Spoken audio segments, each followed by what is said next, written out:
Bienvenidos a Tu Abogado Inmobiliario, con la conducción del licenciado Roberto Almada, abogado especializado en Derecho Inmobiliario. Muy buenos días, tardes, noches. Nuevamente tu abogado inmobiliario, el licenciado Roberto Almada, a sus órdenes. En programas anteriores ya platiqué acerca de lo que es un remate bancario, que es una cesión de derechos. En otro programa también ya platiqué acerca de qué es importante revisar, indispensable revisar antes de hacer una inversión, antes de entrar a la compra, qué necesitamos revisar. En el programa del día de hoy les voy a platicar un poco de qué nos debemos de fijar en números antes de hacer la inversión. Vamos a empezar por lo siguiente. El banco nos vende el crédito y vamos a poner el primer ejemplo, que nos están vendiendo el crédito en 500,000 pesos. Vamos a hablar de una cantidad conservadora. Se acerca el abogado, se acerca el broker y nos dice, oye, te ofrezco este negocio de cesión de derechos. Y vamos a poner el ejemplo que hablamos de una cesión de derechos adjudicatarios, que ya platicamos que los derechos adjudicatarios es porque ya hubo una sentencia. En la sentencia se condenó al pago, no se hizo el pago, se sacó a remate la propiedad y ya se adjudicó a favor del banco. Entonces, en ese momento hablamos de una cesión de derechos adjudicatarios, que es lo que nos están ofreciendo. Excelente. Y el valor en que me ofrecen esa sesión es de 500,000 pesos. Excelente. Ese es mi primer gasto, mi primera inversión, que es pagar la cesión de derechos al banco, 500,000 pesos. Perfecto. Y hablamos que la garantía vale, vamos a poner forma conservadora, la garantía vale 2 millones de pesos. Excelente. Compré una garantía de 2 millones de pesos con 500,000 pesos. Aparentemente diríamos ahí, ya gané 1,5 millones. Mi casa, la casa que estoy comprando, porque ya son derechos adjudicatarios, y ya les había dicho que ahí hablamos de una propiedad, de un derecho real. Ya gané 1,5 millones. La respuesta es no, no ganó todavía 1,5 millones, porque mi análisis que tengo que hacer es, pago 500. A esos 500 le tengo que sumar inicialmente la comisión que me está cobrando el broker por acercarme al negocio. Esa comisión no hay nada escrito, normalmente puede ser del 10% de lo que yo pagué, o normalmente el 20%, o una cantidad mayor. Quizás el broker me cobró 100,000 pesos, ¿no? Por acercarme al negocio, quizás 60,000, 70,000, en fin, ahí no hay nada escrito, ahí es cuestión de negociar con el broker, con la persona que me vende. Pero bueno, independientemente del monto que se maneje,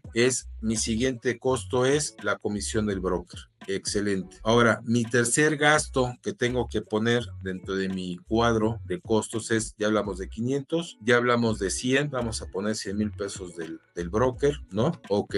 Ya hablamos de 100,000 pesos más. Siguiente costo, los honorarios del abogado que va a dar seguimiento a el proceso en que se mande el expediente judicial a la notaría, y ahí hablamos de un costo. Y el siguiente costo es lo que me va a cobrar ese mismo abogado por tomar posesión. Ahí en programas anteriores les decía que normalmente se maneja un porcentaje sobre el valor de la garantía. Tampoco hay nada escrito, no hay un arancel, ahí es cuestión de negociarlo con el abogado, pero al final del día es un costo. Pero hablando ahorita de números, el costo que normalmente maneja un abogado por esta etapa de mandar el expediente a la notaría y tomar posesión, normalmente puede ser de 50, 60,000 pesos aproximadamente. Insisto, los valores que les doy son únicamente para hacer referencia ahorita en hacer números. Y ese es el tercer costo que voy a poner, el abogado que va a escriturar, bueno, que va a mandar el expediente y va a tomar posesión. El cuarto costo que debo de considerar en mi inversión es lo que me va a cobrar el notario por escriturar. En otro programa comenté que es aproximadamente el 8 o 10% del valor remate. Ese 8%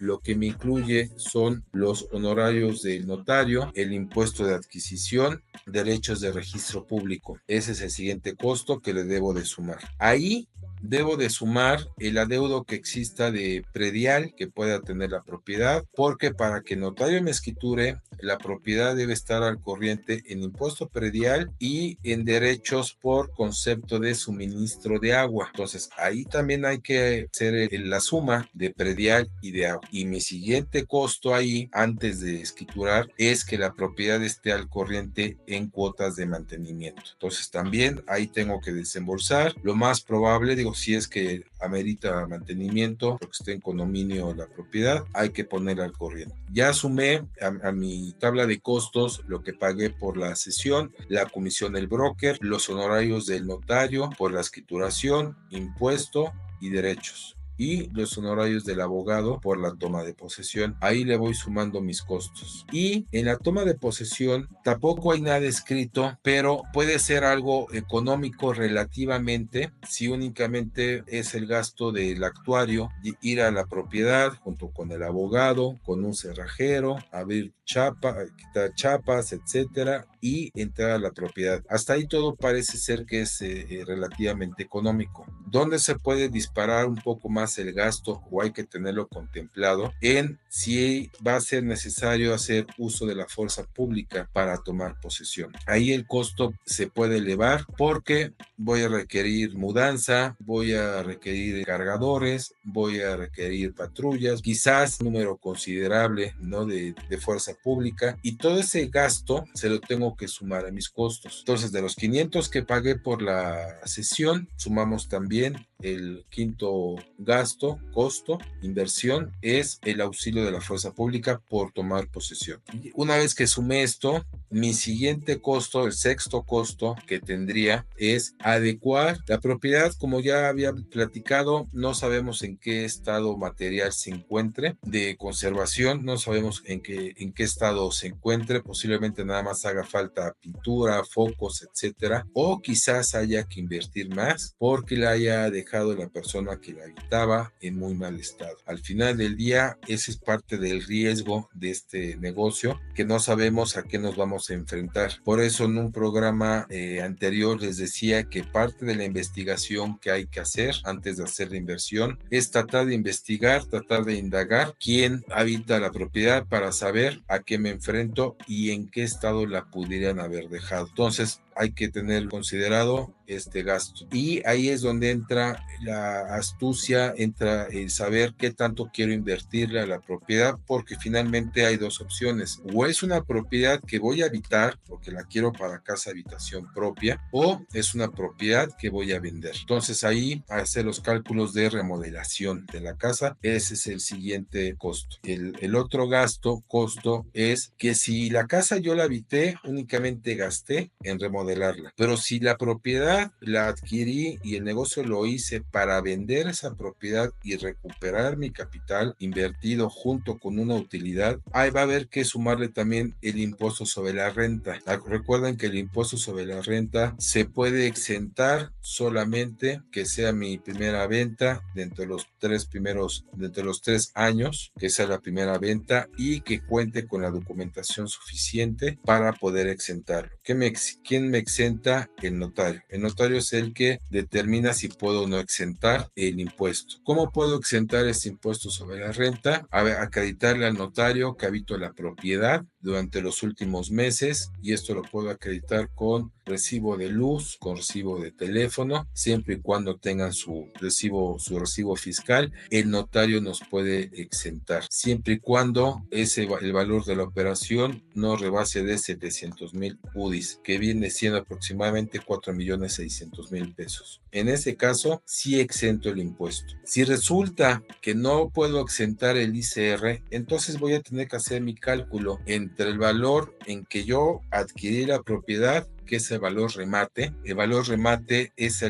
aquel que aparece en la sentencia, cuando existe la sentencia de adjudicación. Ahí dice el valor en que se adquirió, en que se adjudicó la propiedad. Entonces, de ese valor de remate, que es el que va a aparecer en la escritura, tengo que hacer mi cálculo de ICR al valor en que voy a vender. Entonces, si hablamos que la propiedad vale 2 millones y suponiendo el valor remate fue de 500,000 pesos, tengo que hacer mi cálculo de 500 a los 2 millones de pesos, ese cálculo de ICR. ¿Por qué? Porque finalmente la persona que yo le vaya a vender, pues me va a pedir que aparezca en la escritura lo que él me está pagando. Y ahí quizás me van a decir, oye, pero ¿y si le pongo menos cantidad a la escritura para ahorrarme un poco de ICR? Lo recomendable es que no lo hagan, porque al final del día el comprador les va a depositar en su cuenta bancaria, y en su cuenta bancaria pues se va a ver reflejado una cantidad de dinero que el día de mañana el SAT, la Secretaría de Hacienda, les va a pedir cuentas de dónde proviene ese dinero. Entonces aquí lo recomendable es, si vendieron en 2 millones, pues que esa es la cantidad que aparezca en la escritura y que ese dinero sea depositado a su cuenta directamente. Y si existe alguna aclaración por parte del SAT sobre el origen de ese dinero, lo puedan acreditar, y de igual forma puedan acreditar fehacientemente que pagaron el impuesto correspondiente. Entonces es ahí donde este sexto costo que les comento se lo tengo que ir sumando a mi tabla de costos, y entonces ahí sí,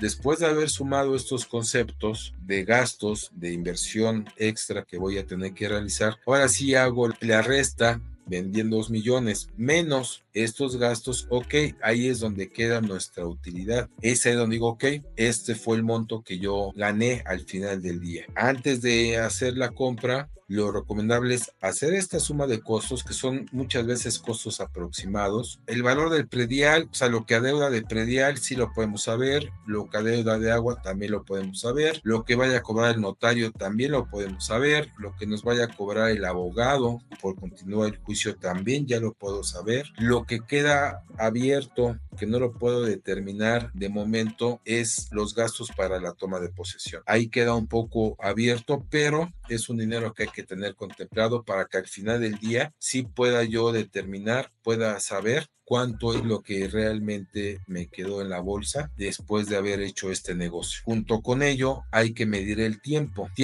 en el que yo pago al banco la cesión de derechos, y el tiempo que me va a llevar escriturar, el tiempo que me va a llevar tomar posesión, el tiempo que me va a llevar remodelar la propiedad, y el tiempo que me va a llevar vender la propiedad. Entonces, si yo digo, inicié mi compra en enero, vamos a suponer, no en enero, vamos a poner que en junio yo hago mi inversión, compro esta cesión de derechos adjudicatarios, perfecto. Medir tiempo, que el tiempo puede ser mes y medio aproximadamente para escriturar, un mes aproximadamente, de mes y medio a 2 meses para escriturar, porque en lo que llega el expediente del juzgado a la notaría elabora el proyecto de escritura, va nuevamente al juzgado, se le notifica al deudor para que firme, normalmente nunca firma el deudor, entonces tiene que firmar el juez en rebeldía, y el notario tiene que llevar el proyecto al juzgado. O sea, todo este inter aproximadamente hablamos de 2 meses para que suceda. Para que yo pueda tomar posesión, pues aproximadamente viene siendo un mes o quizás 2 meses o 3 meses, dependiendo qué tan complejo sea esta toma de posesión. Medir el tiempo también para la remodelación que les platicaba, que ahí puede ser, es muy variable, puede ser que me tarde un mes, puede ser que me tarde 2 meses en remodelar, o quizás no decido remodelar, simplemente pinto y así se vende, entonces ahí ya cortamos tiempo. Transcurso, lapso para que se pueda vender la propiedad, es muy relativo también, puede ser que la pueda vender si ese es el deseo, si ese es el fin del negocio, de la inversión, pues tengo que medir aproximadamente 3-4 meses en lo que se vende o más la propiedad. Para vender una propiedad tampoco tenemos un tiempo, no hay un tiempo mínimo, aproximadamente, digo, la práctica profesional, en mi experiencia, una propiedad se vende de 4 a 6 meses aproximadamente, a veces tarda más o a veces se vende muy rápido, dependiendo de las características de la propiedad, ubicación, precio, en fin, existen varios factores para determinar el tiempo de venta, pero en la experiencia les digo de 4 a 6 meses máximo, considero, se puede estar vendiendo esa propiedad. Ya hablamos del costo, que fue la inversión, y ya hablamos del tiempo que me va a llevar aproximadamente o ocupar la propiedad o en su caso vender. Entonces hablamos de aproximadamente que mi retorno de capital lo voy a tener en un periodo aproximado de 7-8 8 meses, quizás antes, quizás un poco después, pero ese es el tiempo que lleva. Estos tiempos que les doy pueden acortarse o pueden quizás por algún motivo alargarse, pero son tiempos estimados. Como les decía, en este negocio, en este tema de remates bancarios, de cesiones de derechos, no tenemos nada escrito. La experiencia, la práctica es lo que nos va llevando a poder dar un tiempo aproximado, a decir, ¿no? Cantidades aproximadas, tiempos aproximados, que haciendo un buen análisis tenemos un estimado de costos y de tiempos. Este es el programa, ¿no? De la metodología para el análisis del negocio. En otro programa, que va a ser el último programa acerca de remates bancarios, les voy a dar algunos tips muy buenos acerca de en qué etapa procesar comprar, a quién comprar, cómo pagar, en fin. Les voy a dar ciertos tips para que puedan hacer un buen negocio, o en su caso, si no lo hacen como negocio y lo hacen con el fin de hacerse de una buena propiedad, decirles, bueno, algunos tips extras. Eso lo veremos en el siguiente programa. Les agradezco mucho se hayan conectado el día de hoy. Soy el licenciado Roberto Almada, tu abogado inmobiliario. Estén al pendiente para programas siguientes que vamos a estar realizando. Muchas gracias por su asistencia. Que estén muy bien. Hasta luego. Esto fue Tu Abogado Inmobiliario, programa dedicado a aprender sobre el sector inmobiliario con la conducción del licenciado Roberto Almada, abogado especializado en Derecho Inmobiliario. Síguenos en el siguiente programa.